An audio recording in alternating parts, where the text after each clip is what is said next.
Sa ato nga pangunang nga mga pangulong dinalan sa mga balita lokal, 62 anyos nga PUI sa siyudad sang Bacolod nagtaliwa na. Tanan nga infrastructure project sa Bacolod suspendido. Sa balita nasyonal, positibo nga kaso sa COVID-19 sa Pilipinas masobra na 2,000, samtang 88 naman ang napatay. Anay Senator Bongbong Marcos kag DILG Secretary Anyo nagpositibo man sa COVID-19. Maayong aga Bacolod, may aga bilugabahin sang Western Visayas. Karon nga daw Miyerkules, Abril 1, 2020. Ang inyong news team, Aksyon Dorel Cabatu. kag Aksyon Boy Duran, ang mga balita lokal pagkatapos lamang sini. Para labanan ang banta ng COVID-19 sa ating bansa, mahalaga ang kooperasyon ng bawat isa. Ang pananatili sa loob ng bahay ay isa sa pinakasimple pero pinaka-epektibong paraan para hindi kumalat ang virus. Kunwari, ikaw ang tuldok na ito. Malusog ka at malakas. Lumabas ka ng bahay. Ang hindi mo alam, may nakasalamuha ka ng may COVID-19. Tandaan, mahirap malaman kung sino ang may virus, pero madali itong maipasa sa iba. Pwedeng naipasa na pala niya ang virus sa iyo nung umubo siya o bumahin. O baka naman ay nahawa na dahil humawa kayo sa parehong bagay na kontaminado. Ngayon ay mayroon ka na ring COVID-19. Isa ka ng carrier na makakahawa sa iba. Dahil maaaring ilang araw pa bago lumitaw ang sintomas na ubo, sipon, hirap sa paghinga at lagnat. Pwede ring wala kang nararamdamang sintomas, ngunit nakakahawa ka pa rin. Pag-uwi mo sa bahay, maaari mong mahawahan ang iyong pamilya. Kasama na rito ang lolo at lola mo o ang mga magulang mo na may edad. Sila ang may pinakamahina na depensa laban sa virus. Ang mga may sakit sa puso, diabetes, high blood, at iba pang pre-existing conditions at mga buntis, mahina ang panlaban sa COVID-19. Kapag na-infect ang taong mahina ang immune system, posibleng magkaroon siya ng malalang karamdaman at kailanganing dalhin sa ospital. Sa patuloy na paglabas ng bahay at pagpunta sa pampublikong lugar, tinatayang maaari kang makahawa ng 3 pang tao at sila makakahawa ng mas marami pang iba. 20% ng mga nahawa ay maaaring maospital at dadami ng dadami ito habang mas kumakalat pa ang virus. Bukod sa dumaraming COVID-19 patients, marami pang ibang may sakit ang nasa mga pagamutan. Ang mga pasyenteng malubhang-malubha na ang karamdaman, hindi na maaasikaso. Wala ring lugar para sa mga pasyenteng may ibang karamdaman. Aksyon! Balitang Bayan, Numero 1.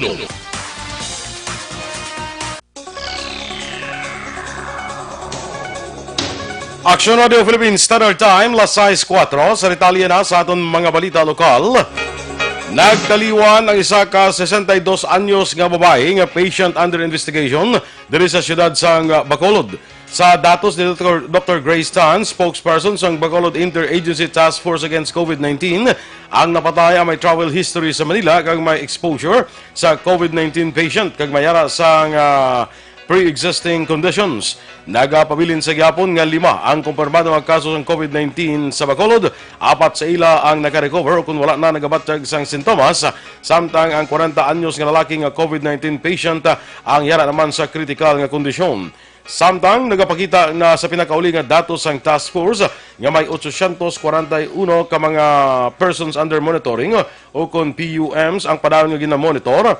6 ka PUMs ang ginakabig naman nga patient under investigation, bangod na ka-eksperyensya sang mild symptoms, samtang nagdangat na sa 35 ang mga persons under monitoring nga hindi na makontak sang otoridad. Suspendido naman ang mga infrastructure project sa siyudad sang Bacolod. Ini ang sunod kay Bacolod City Mayor Evelio Dinadia. Kasunod nga nakatutok karon ang siyudad sang Bacolod sa kampanya kontra COVID-19. Sunod kay Dinadia, nagpakig-angot na ini kay City Budget Officer Imelda Williams para ma-convert ang iba nga pondo nga ginalokar sa iba nga proyekto para sa pagpakig-away kontra COVID-19. Dugang pari Dinadia lauman sang publiko nga anay karon sang mga infrastructure projects kangay isang construction sa Taytay, dalang drainage kag iban pa. Sulo ka sa alkalde sa tiyon nga matapos ang COVID-19 kag stabilize ang tanan, magabalik sa normal ang mga trabaho sang syudad. Sulo kay Vice Mayor Elcid Familyaran subong nga adlaw Abril 1, magasapol ang City Development Council para talakayon ang realignment sang pondo.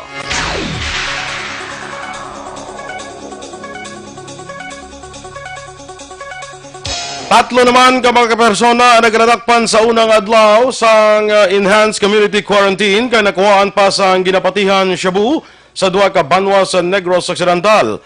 Sulo kay Police Captain Wilfredo Binoman, ang hepe sa IB Magalona PNP, nakuhaan sa kapin 15,000 pesos nga valor sa Shabu si Ricky Gayaran, 29 anyos kag bumuluyo sa barangay San Jose, banwa sa IB Magalona. Gindakop si Gayaran sa makitaan sa naga-mobile patrol nga kapulisan kag sang kapkapan may dala ini nga Shabu. Nadakpan man sanday Jomar Apuhin, 34 anyos, pumuluyo sa Barangay Zone 4, Ciudad Santa Lisay, kag Risa Cañete, 27 anyos, kag pumuluyo naman sa Barangay Villamonte, Ciudad San Bacolod. Sunod kay Police Major Robert De Jucos, ang hepe sang Murcia PNP, ang mga nadakpan gindulong sa mga opisyal sang Barangay Minoyan sa Murcia Police Station bago sa paglapas sa Enhanced Community Quarantine. Kag sang kapkapan nakuha sa ila sining posisyon ang ginapatihan Shabu. Duman pa ni De Jucos, wala pa ma-determinar kung pila ka gramo kapilaman ang street values ni bago ginulat pang resulta sang crime laboratory examination. Arestado naman ang siyam ka mga persona sa Purok Nara Baybay, Barangay 8, Syudad sang Bacolod matapos naktuhan sa mga kapulisan nga nagatiner sa gwa sang ilang mapulian samtang ginpay dalom ang syudad sa Enhanced Community Quarantine. Sudod kay Police Major Sherlock Gabana, ang hepe sa Police Station 2, makatatlo na ka beses nga nagpangabay ang kapulisan sa pumuluyo nga magpahimuyong sa ilatag sa kamapulian apang wala nagpamati sa baylo nagpasaway pa. Preso sa karon sa Police Station 9 ang siyam ka mga persona kag pasakan sang kaso nga paglapas sa Revised Penal Code 151 o disobedience and person in authority. Nagdugang sang 99 ka personel ang Philippine National Police sa Negros Occidental Police Provincial Office o NOCPO angot sa ginapatuman nga Enhanced Community Quarantine agud nga makabulig sa lapta kung pagpugong nga malapta ang coronavirus disease o kung COVID-19. Sunod kay Police Major Edison Garcia, ang NOCPO spokesperson, ang ini nga mga pulis salin sa 2nd Negros Occidental Provincial Mobile Force Company kag NOCPO headquarters. Inisla i-deploy sa mga borders sa palibot sa probinsya kag iban pa nga unit. Samtang ginapalayag pa ni Garcia nga nangin matawhay ang unang adlaw sa Enhanced Community Quarantine sa probinsya kag nagalaw mini nga mapadayon ni tubtub sa Abril 14. Ginmandoan naman ni Commander Johnson Benjamin, tagpamuno sang Philippine Coast Guard sa Negros Occidental, ang tanan sining mga frontliners assigned sa Coastal Border Control nga mangin mabinantayon sa ilatag sa mga lugar. Sunod kay Benjamin, gilayon nga report sa iya kag sa mga otoridad ang mga pangayaw nga tuyo nga magsulod sa isla sang Negros. Nangabay si Benjamin sa tag sa mga local government units kag pumuluyo malapit sa coastal cities and municipalities nga mabinantayon kag buligan sila sa pagbantay sa mga baybayon na matapla ng paglaton sang kagaw tugas sang COVID-19. Samtagin paidalom sa SCQ ang Negros Occidental, full alert ang tanan nga miyembro sang Philippine Coast Guard kag nagpatigayon sila sa maritime patrol sa mga border waters nga nasakupan sang Negros Occidental Coast Guard District. Ang PCG Negros Occidental may total coastal length nga 362 kilometers coast halin sa syudad sang San Carlos City pakadto sa banwa sang hinubaan nga may 7,000 o 7,000 square miles.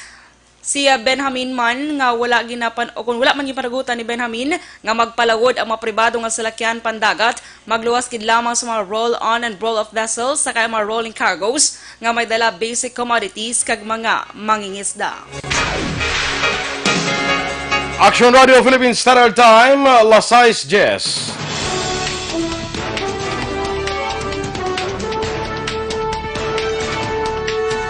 Positibo ang kaso sa COVID-19 sa Pilipinas, masobra 2,000 na, samtang 88 naman ang nagkalamatay. Anay Senador Bongbong Marcos, kag DILG Secretary Eduardo Anyo, nagpositibo man sa COVID-19. Ang ato nagapanguna ng mga balita nasyonal sa pagbalik sang aksyon, Balitang Bayan, Numero 1. Ito ka mga importante nga mapamagi agud mapungga ng paglaptas ng Coronavirus Disease 2019 o kung COVID-19 sunod sa World Health Organization o kung WHO. Una, ugaliyo na masami nga pagpanghugas ang kamot agud mapasigurong katinlo sa kaugalingon. Ikadua, likawan man ang masami nga pag-uyat sa ilong kamot kag baba. Ikatatlo, tapunan sang tisyo kung kamot ang baba kung ginaubo. Ikaapat, likawan ang pagpadulong sa mga lugar nga masami ginatipunan sang publiko. Ikalima, magtiner sa puluyan kung hindi mayong kondisyon sang lawas ilabi na kung nagabatyag sang hilanat kag ubo. Ikaanom, kung naga-eksperyensya sang hilanat ubo o kung kabudlayan sa pagginawa. Kilayon nga magpakonsulta kung magpangayo sang panugyan gikan sa isa ka doktor. Ikapito, tingwaan nga mangin updated sa balita kag mga informasyon angot sa COVID-19. Ining apahanumdom ang ginatulong sa inyo sa kaalwan sang World Health Organization, Department of Health kag Aksyon Radio Bacolod.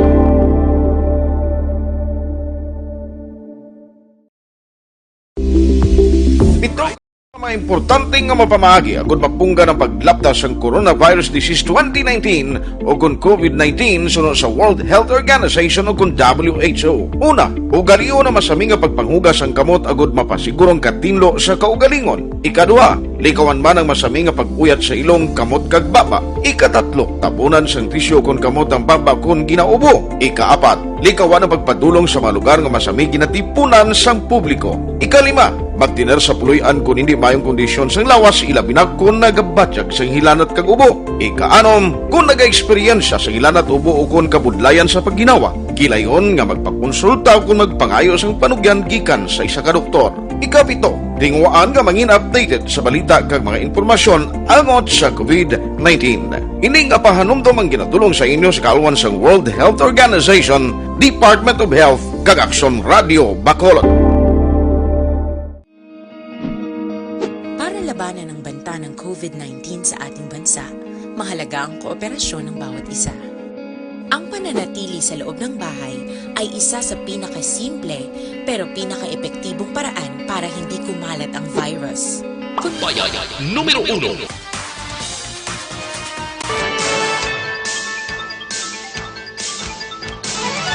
Aksyon Radio Philippines Standard Time, 13 minutos na nagaligad sa tak na alas 6. Detalye na sa aton mga balita nasyonal.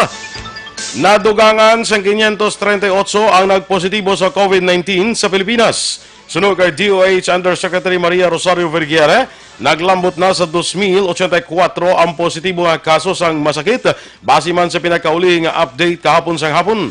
Duran pa ni Vergere, nagsaka sa 88 ang napatay matapos na dugang asang napulo kahapon nga adlaw. Samtang nagdangat naman sa 49 ang nakarecover sa masakit.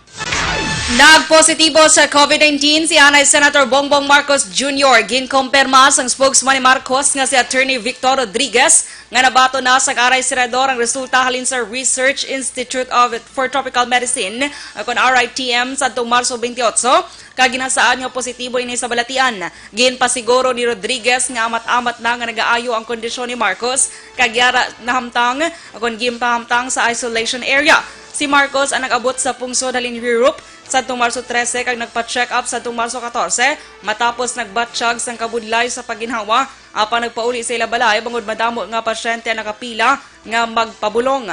Marso 22 ang nagbalik si Marcos sa hospital kag test para sa COVID-19. Ginkumpirma naman ni Department of Interior and Local Government Secretary Eduardo Anyo nga nagpositibo siya sa COVID-19 matapos niya mabato ng resulta kahapon nga adlaw Marso 31. Sunod sa Tiglikom nga Marso 26 ang iya madiskubre nga 4 ka mga persona nga iya naka-close contact ang nagpositibo sa masakit kabangdanang nag-umpisa ini sang 14-day self-quarantine. Doa pa ni Anyo, iya ginanunsyo ang iya kondisyon agud ipalambot sa mga persona nga naka-close contact sa iya nga magpaidalom sa self-quarantine kag obserbahan ang ikayong lawas ilabi na kung magbatyag sa mga sintomas. Ginpasiguro naman ni Anyo nga maayo ang iya kondisyon kag wala sa sintomas sang masakit. Ipadayon ni Anyo ang iyang quarantine sa ilabalay kag mag-work from home. Nagsaka naman sa 7 ka mga police personnel sa PNP ang nagpositibo sa COVID-19. Sunod kay PNP spokesman Police Brigadier General Bernard Banak, 4 ang bago nga mga kaso nga na-record sa ilang hanay nga ginakalakipan sang 53 anyos nga lalaki, 52 anyos nga lalaki, 46 anyos nga lalaki, kag 47 anyos nga babayi. Tanan nga pulis nga nagpositibo sa balatian ang na-assign sa Metro Manila. Base sa datos ng PNP, 145 PNP personnel ang ginakonsideran na nga patients under investigation, samtang 1,416 ang iba niya persons under monitoring. Nagmando na si PNP Chief General Chief Francisco Gamboa nga buksan ang kiyangan Balitang Center sa sulod sang Camp Crame para sa tanan nga pulis nga kinahanglan magpaydalom sa self-quarantine.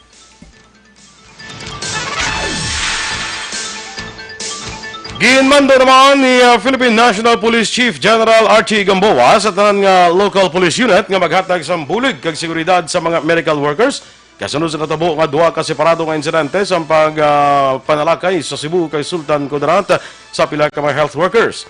Sunod kay Gamboa, ginahanda na sa gobyerno ang 16 ka daily bus routes sa Metro Manila para madulo ang mga health workers sa nagalain nga ospital. Palayag pa ni Gamboa, ngayon nga obligasyon kabahin sa trabaho sa pulis, agud amligan ang pareho nga frontliners kaangay sa health workers, nga nagatingwa agud mapungga ng paglapta sa COVID-19. Ginpasiguro naman sa Department of Health nga nagakaigo ang supply sang ventilator sa pungsod para sa COVID-19 positive patients. Sa press conference, ginpahayag ni Health Undersecretary Maria Rosario Vergere, may yara sa 500 ka ventilator sa pungsod. Sa nasambit nga kadamuon, 1 kagatos ang yara sa hospital sa Metro Manila, samtang 400 naman ang sa iba niya rehiyon. Patag ni Vergere, nagakaigo ini bangod 5% lamang sa COVID-19 case sa bugos nga kalibutan ang malala ang kondisyon nga nagakinahanglan sang ventilators.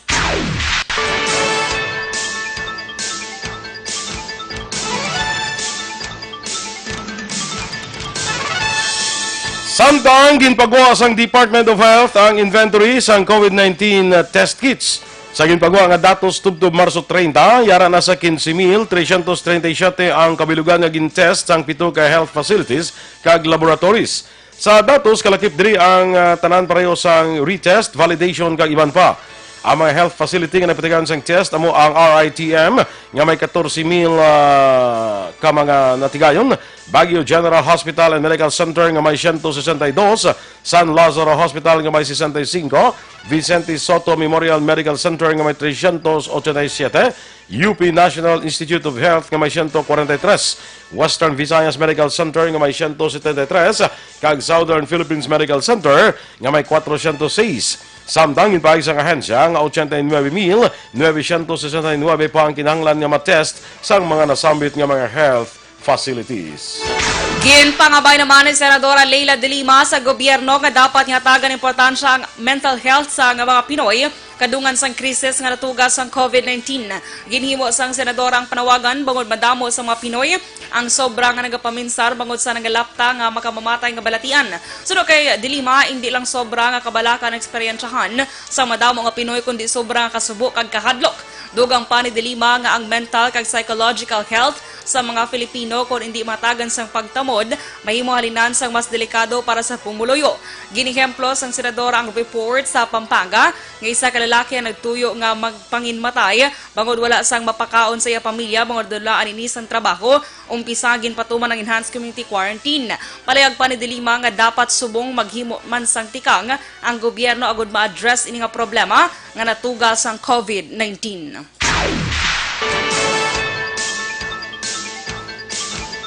Sa mga dungabay naton nga mga balita nasyonal, temprano pa sa ang maghambal kung bala ang strict quarantine measures ang nag-flatten na sa coronavirus disease curve. Sunod ini sa Interagency Task Force for the Management of the Emerging Infectious Diseases. Ginpahayag ni IATF spokesperson kag Cabinet Secretary Carlos Nograles nga ang flattening sang curve ay gabase ini sa parameters ng talana sang Department of Health. Sunod sa pagpahayag dugang ni Nograles nga karon masyado pa katemprano kag ang DOH amo naman ang mga talana sang parameters. Sa duha ka semana nga nabilin sa Luzon-wide enhanced community quarantine ang mga kaso sang COVID-19 nagapadayon nga nagasaka sa din nagdangat na sa masobra 2,000. Ang stricto naman nga quarantine measure ang napaabot nga iga-lift ini sa gabi sang Abril 14. Gintayog naman sa magnitude 4.5 nga linog ang Sarangani Davao Occidental Martes sang hapon. Sunod sa Fivokes, nag-igo ang linog nga may kalayuan nga 94 kilometros na bagat na nakatundan sang Sarangani las 3:27 sang hapon. May kadalumon ini nga 15 kilometros. Antes pa una gintayog ang lugar sang 3.3 magnitude nga linog las 2:48 sang hapon nga may 334 kilometros ang kadalumon. Pareho nga tectonic ang ginhalinan sang duha ka linog. Ginpahayag man sang Fivokes nga wala nagatuga sang anuman nga halit ang duha ka sunod-sunod nga linog kag wala man sang ginapaabot nga aftershocks.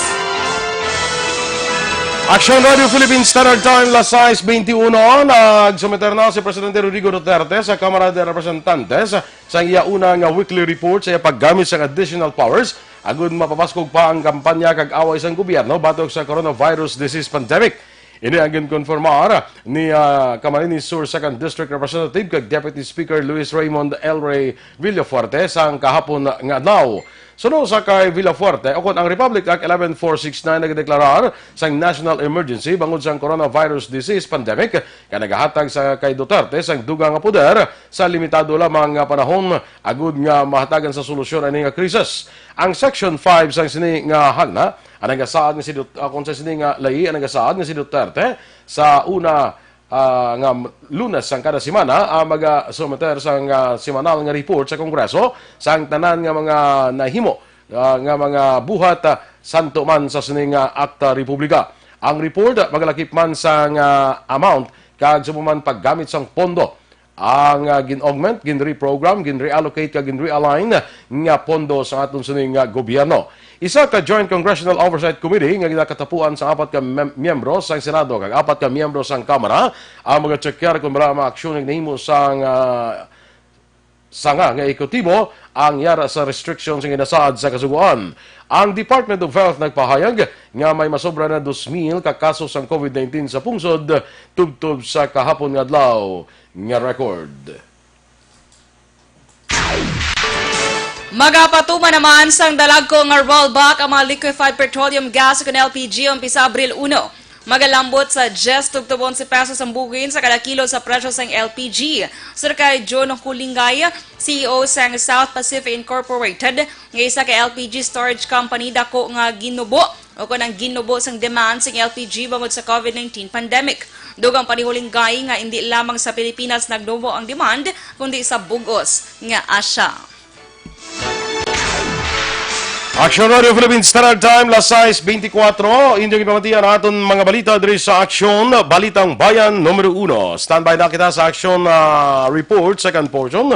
Upod kay Aksyon, Fred Salanga. Balikay kita sa aton dugang mga balita sa Aksyon Balita, Morning Edition. Upod gapon sa inyo news team. Aksyon, Dorel, Cabatu. Kag-Aksyon, Boy Duran. Una sa balita, una sa Aksyon. Sa Bacolod Aksyon Radio.